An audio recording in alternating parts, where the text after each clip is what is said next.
What's up, guys? So today I'm going to be unboxing Hurry Up Tomorrow by The Weeknd. I really love this album. I've been listening to it a bunch since it's come out, and I'm super excited to open this up and see what the vinyl has in store. I'll open this up, I'll unbox it, and then I'll give you my review on the album as well as what my favorite tracks are. But yeah, let's get into this thing. I'll open it up right here. Amazon has stepped up their packaging for vinyl records. They don't just send the jacket now, they send it in a box because they had so many issues with the shipping and records getting damaged. So I'm glad that they stepped up their shipping, but like I get so many boxes now, like extra, and you don't really need any more than like this. You know what I mean? You don't really need any more than that, but they send it like in another box anyways. It kind of just makes my life miserable because it's protected in here. It's when they sent it in like plastic bags and stuff where it was really bad. But yeah, let's open this up and see what's inside. Hopefully this is the Weeknd record. I kind of just assumed. Yes, it is. All right. All right, here it is. Hurry Up Tomorrow by The Weeknd. There's the back cover. I like the back cover more. I like the cover that he released like officially as like the album cover way more than this cover. This cover low-key freaks me out. Like, I don't like how he's looking at me. Like, why are you looking at me like that? Like nah, like I just it feels sus. I don't know. Just feels weird. I don't like looking at it. But this was like 16 bucks on Amazon. I don't know if he's gonna release the cover that he put on Spotify, but I'd much rather have that cover. So if that ever drops, I might just pick that up too if it's the same price, like only 16 bucks. But I got this, you know, because one, I wanted the album close to release day. I wanted to unbox it for you guys. And I also just want to listen to the album on vinyl. So yeah, not a huge fan of this cover. It does match the theme of the trilogy where he's staring at the camera and it's just his face. So in that sense, it's pretty cool. But I don't have the Dawn FM version of him, like as the old guy looking at the camera. I have like the alternate cover. And now I kind of wish I had the one of him looking at the camera. That way I could have all three of the covers kind of go together. So yeah, we got the back cover. He just looks defeated. He just looks done. And this one, he just looks sus to me, honestly. I don't know why. I don't know. Stop looking at it like that. I don't know.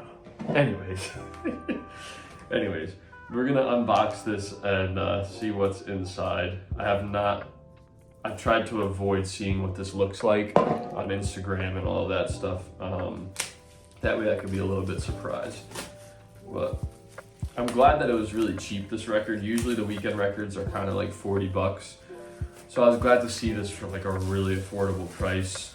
And here it is with the sleeve off of it. And then here is it with the back as well.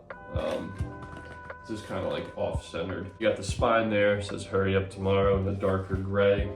And then let's get into the gatefold here. All right.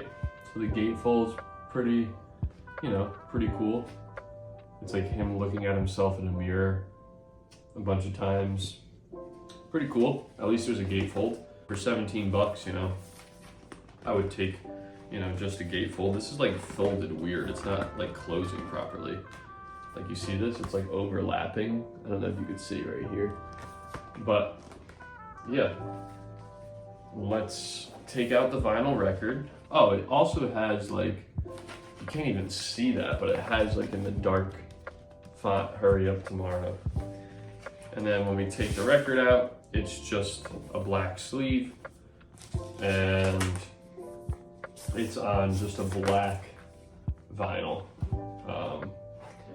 So yeah, nothing too crazy, but I wanted to unbox this with you guys because why not? We unbox everything on this channel now, and yeah, super cool. But now I really want to kind of go into the album review. When it comes to the trilogy, I think that After Hours is the best album from the trilogy, and I could say that confidently. It's definitely better than Dawn FM, and it's definitely up there in his discography. It is an incredible, incredible album. I don't want to take anything away from it by saying it's not as good as After Hours.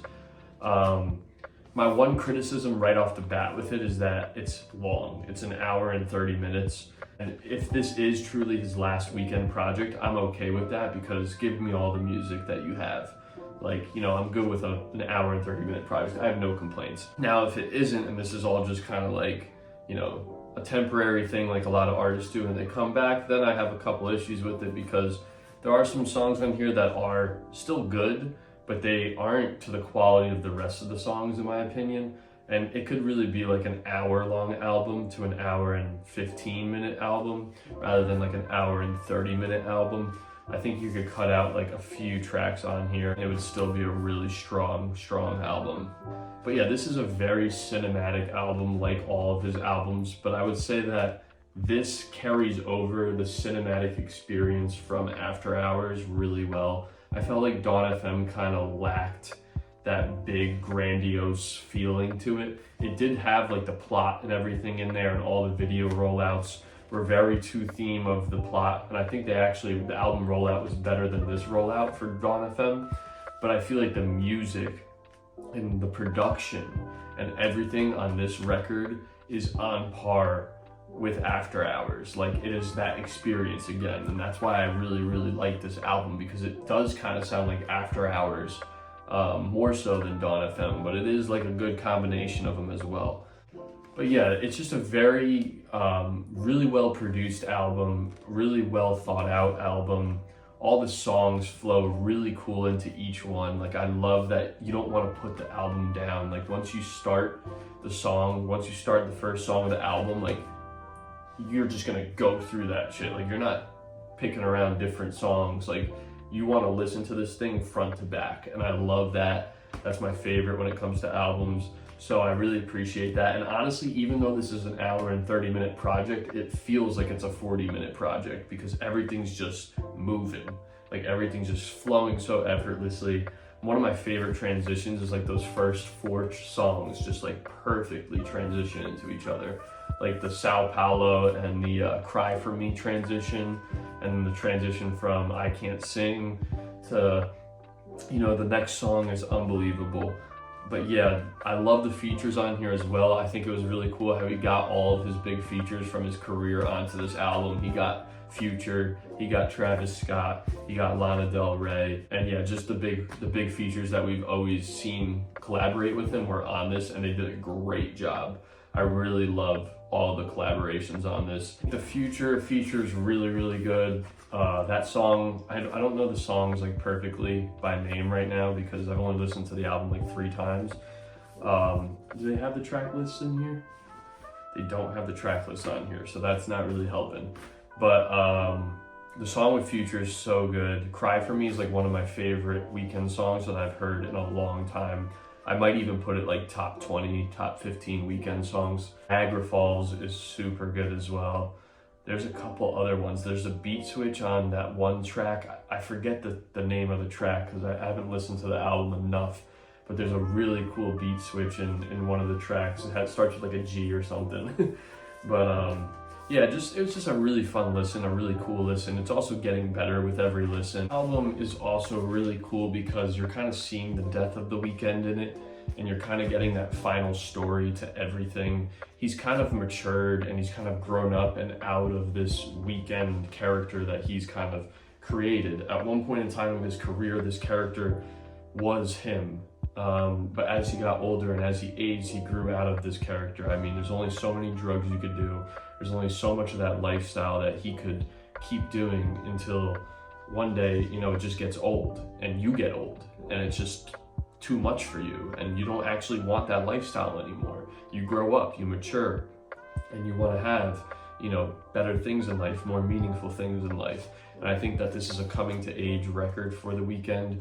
It's a maturity album for Weeknd, and it's kind of a last goodbye to his old self. And then I don't know if that means that we're gonna get music under Abel, or if we're just gonna get no music ever again, or if the Weeknd is just going to be killed off, but it's some other thing we're getting, or if it's just movies.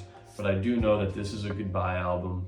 I do know that this is a farewell, and this is also just, yeah, like a very introspective, mature, just kind of getting over your past self kind of record.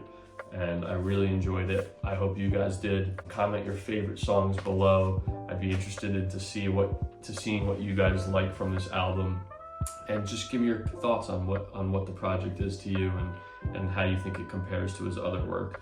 I really like this album, and I'm gonna keep listening to it, and I'm gonna spin it right now. But yeah, I hope you guys enjoyed the video, and if you did, leave a like, comment, and subscribe.